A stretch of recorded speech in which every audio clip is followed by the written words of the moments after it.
when you put in like women in STEM, you will have in like another perspective. It's not only like the male perspective, so you have like different perspectives. So definitely, if you have like more women and more women in the leadership role, definitely you can find like your team is working in a different way and maybe even better way. There's general consensus that empowering those in leadership roles to champion women in STEM is the key way forward from our discussion.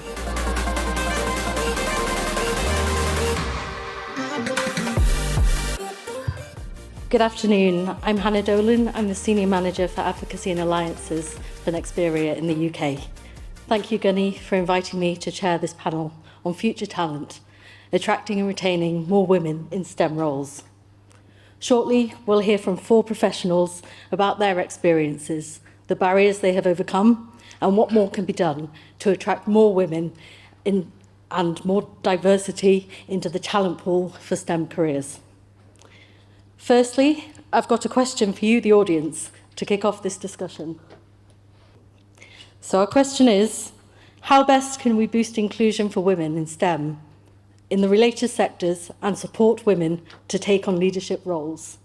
So if you'd like to log on to Slido, we'll be able to get your views.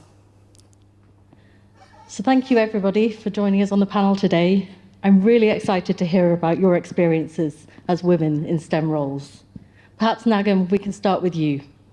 Could you begin by highlighting a challenge that you have experienced in your career and how you overcame it? Thank you very much, Hannah. Yeah, this is a very interesting question. Maybe the stereotype in general and the stereotype in leadership in general,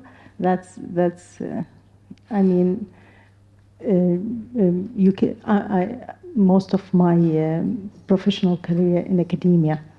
So you can see a lot of female lecturer, senior lecturer, but when we reach the professorship, I can see few, so I'm not sure why we can't reach that level. This is something that even I highlight to my institution as well. And also, it's been kind of, I think, just there's a lot of question when the leadership is just done by a female at work. So yeah, I think the idea of leadership, you need to prove yourself a lot to gain that honor.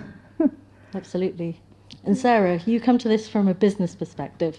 Sure. Are there any challenges you've noticed more widely that are barriers to women entering STEM roles, and what are the solutions for those?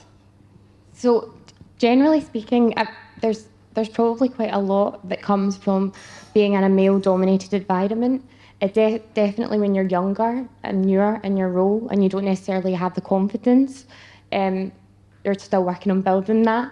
It can be quite a intimidating environment, and I think the key for that is building your own confidence, building your own network, but it's very important to find an ally or to find colleagues in your network that you would class as trust, that can help to pull you into conversations, help you become part of the conversation. My personal experience is that it's maybe sometimes difficult to assert yourself if you're the only female or one of the only females in the room. So it's good to have a support there, someone who can maybe pull you in, not just at the end of a meeting to say what are your thoughts, but at the height of the conversation to remember that you're there and to give you maybe a step up if needed, because that can be quite difficult sometimes. Thank you. And Reem, you've been in your current role for 6 years now. What inspired you to pursue your career, and how have you dealt with obstacles? What inspired me is basically I wasn't going to automotive, but it came because I went to when I was doing my MSc, I came across CAN and CAN network, and then Jeep hack attack, and I was like, oh, that's fascinating. Definitely, I'm gonna go there. So I just changed from digital forensics to automotive cybersecurity. What challenges I had, because I'm coming from IT background, basically one of the challenges was like I need to prove myself. And I felt like whenever I speak during the meetings, being like cut off, or even my voice wasn't heard unless someone else said the same, or say this thing again, or echo it basically. So I felt like I need to prove myself. I need to work more, and I just put like a pressure on myself. Even like at one time I felt like I'm gonna quit. I'm gonna go back to IT. But then the good thing was like having a good mentor or having a good team leadership, which is Paul Wilson. I think he's here with us today. So because of him, now I'm still here, and still like because he gave me the opportunity to survive, I guess, thrive, and gave me the opportunity to prove myself and learn and basically lead whatever I can do. So yeah, thank you for. Thank you. And Assemble, did you experience any obstacles or challenges, perhaps not even in the workplace, but even earlier than that, during your studies? Oh, yes. The one interesting thing what happened with me in first year of my PhD, I got pregnant, and my son was born at the end of my first year, which was very unique experience for my department. I did my PhD in computer science and the computing department, so everyone were telling me that usually students got pregnant at the end of their PhDs, not at this stage. So before hearing that, I didn't feel stressed because in my country it is common that women get pregnant during their studies, but I noticed that in UK it's unusual.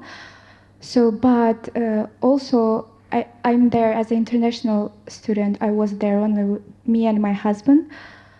But luckily, I had very supportive environment, and my supervisor he was a male, but he was very supportive because he had son himself, and his wife is in academia as well. So I think he knew what to expect from me. So because the third trimester was very challenging, so he understood and he helped me to overcome all these physical challenges that I had.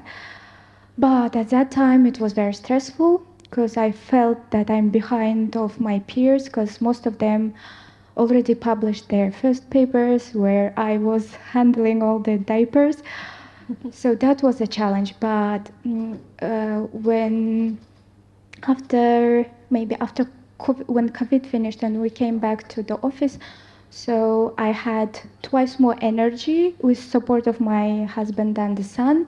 So when we graduated, we had the same amount of published papers, which is maybe it's not the something, how to say, it's not a good thing for you, but in academia it plays a big role to have a published paper by the end of your PhD. So at the end, luckily I wasn't behind of my peers. So, but everything was with support of my colleagues, my friends, my husband, and my son. That's really good to hear. So we've got a few questions in from the audience. Perhaps Sarah, at what age did the panel feel girls start to steer away from STEM, and how should we intervene in that? For me personally, I steered away from STEM probably during university. So I studied a computer science role. And then after probably about 2-3 years into that, I realised I wanted to stay in the same industry, like stay in tech, but I wanted something maybe on the business side. And that was a combination of factors. A lot of it for me came down to there was a lot of discussion around positive discrimination and the fact that women will get a role in this industry. And I always found that quite demoralising because I was putting in a lot of work, the same as my peers.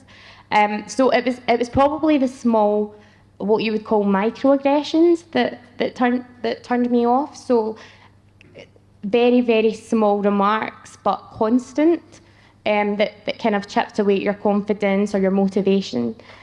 So that's quite personal to me, actually. Thank you. And Nagam, do you think that women in STEM roles should be engaging with schools? At what age, and what should they be focusing on? Yeah, actually, me and my colleague, we've been engaged a lot in workshops. And in my opinion, the right age is just the primary school, when the kids are just they didn't make their mind, they don't know where to go. And just what we did, we went there, we did just workshop, engineering workshop. The girls, they are not confident, they think they can't make it. But we did with them like small circuits design, and when they were doing really good, they were so impressed by themselves. And just it was a very easy, small exercise. But the comment they wrote at the end, we can make it. Just I think that gave us a motivation to continue with what we are doing. So yeah, reaching schools with the right age when they are young, before they make their mind. Just our efforts sometimes it's not enough. We want also the family to support us on the other side. So we go to schools, we promote STEM, but at the end the children, they return back home, and some of the parents, they tell them, no, this is not right for you. Maybe you become a hairdresser. This is really a good. So just the thing is, at the end of the day, yeah, we would like to work also with the family, but yeah, definitely that's, in my opinion, just to start with them as young as possible. Yeah. Thank you. And we have a question here from a male member of the audience, which could be from pretty much any table in the room. What does empowering those in leadership roles look like? Reem, would you like to take this one? Empowering leadership roles. So basically, you have to believe in women, and you have to give them like basically roles to empower them. Basically, the other thing I would say that if when you're putting like women in STEM, you will have like another perspective. It's not only like the male perspective, so you have like different perspectives. So definitely, if you have like more women and more women in the leadership role, definitely you can find like your team is working in a different way, and maybe even better way. You never know. So yeah, I would say like you should definitely empower women. Thank you so much. Samgal, do you have anything to add? To empowering women? Yes, in leadership. In leadership. So I don't think that I'm in leadership role now. So I hope that I will be there one day. But for empowering, I think that we need good examples, more examples, because throughout my life, all my supervisors were professors. My professors were from bachelor's degree, the male. So even in my group mates, there were very few girls. So I think seeing more women in computer science having a good position, so it will motivate more than everything. And I believe the mentorship would be one of the other option. Apart from career mentorship, also support of your, or example of your parents, I think also empowers women. Thank you so much. Perhaps we could just dip into the poll very, very quickly and see if anyone's opinion has changed. That's super, it's a reasonable amount of change. So I think there's general consensus that empowering those in leadership roles to champion women in STEM is the key way forward from our discussion. Thank you very much, everybody. Please put your hands together.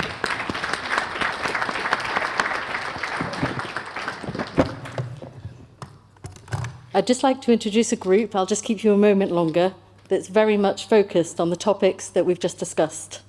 TechWorks has established a new forum, and we need your input.